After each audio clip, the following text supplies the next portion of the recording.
শোনো মেজদা, মেজ বৌদি না বলে তুমি ও বাড়িতে যাবেও না, আর কারোর জন্য কিছু করবে না। আরে বললাম তো যাবো না। তুই বড় এক কাজ কর, তুই ও বাড়িতে গিয়ে অয়নকে সঙ্গে করে নিয়ে আয়।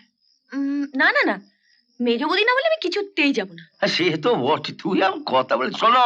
তুমি আমার বোন আমার যাই হও, সোজা কথা শুনে না, এ বাড়িতে মেজ বৌদি ছাড়া কোনো কিছু চলবে না, সাফ কথা। কে? খুকু, তুমি বরং এক কাজ করো, তুমি ও বাড়িতে গিয়ে না অরুণ বাবুকে নিয়েই এসো। শত হলে উনি আমাদের বাড়ির জামাই, কি গো তাই তো? ওখানে কদিনের জন্য মাত্র উনি এসেছেন, বেচারার ভালো করে হয়তো খাওয়া দাওয়াই হচ্ছে না। হ্যাঁ, আমি এক্ষুনি যাচ্ছি। ও মেজদা, এখান থেকে কত নম্বর বাস যায় গো? ওমা, ও কি কথা, তুমি বাসে যাবে কেন? ট্যাক্সি করে যাবে। না না না, ও বাসে বাসে মোটেই যাবে না বাসে করে, ট্যাক্সি করেই যাবে। শোনো, তুমি ওকে 100টা টাকা দিয়ে দাও, বুঝেছো? আর খুকু, তুমি ট্যাক্সিটা নিয়ে গিয়ে দাঁড় করিয়ে রাখবে। অয়ন বাবুকে সোজা ট্যাক্সিতে তুলে এখানে চলে আসবে, ঠিক আছে? আচ্ছা ওহো, ব্যাগটা তো বড় ঘরে ফেলে এলাম। চল চল চল চলো।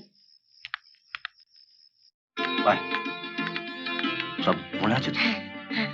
অয়ন যেন এসে এমন ভাবে বলে যাতে সাথী সব বিশ্বাস করে। ঠিক আছে ঠিক আছে। আচ্ছা ঠিক আছে।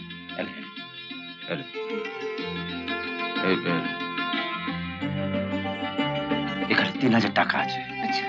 বড় বৌদিকে দিয়ে বলবি সাথী পাঠিয়েছে। সত্যি মেজদা, তুমি পারো।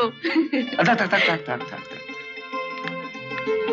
কি হলো, হঠাৎ প্রণাম করলে যে? না ওই ওই আরে একটু পা ঠেকেছে আপনি প্রণাম। আরে বৌদিকে প্রণাম কর। হ্যাঁ গো, তুমি ট্যাক্সি ভাড়া দিয়েছো তো? আর বলতে হ্যাঁ দিয়েছে।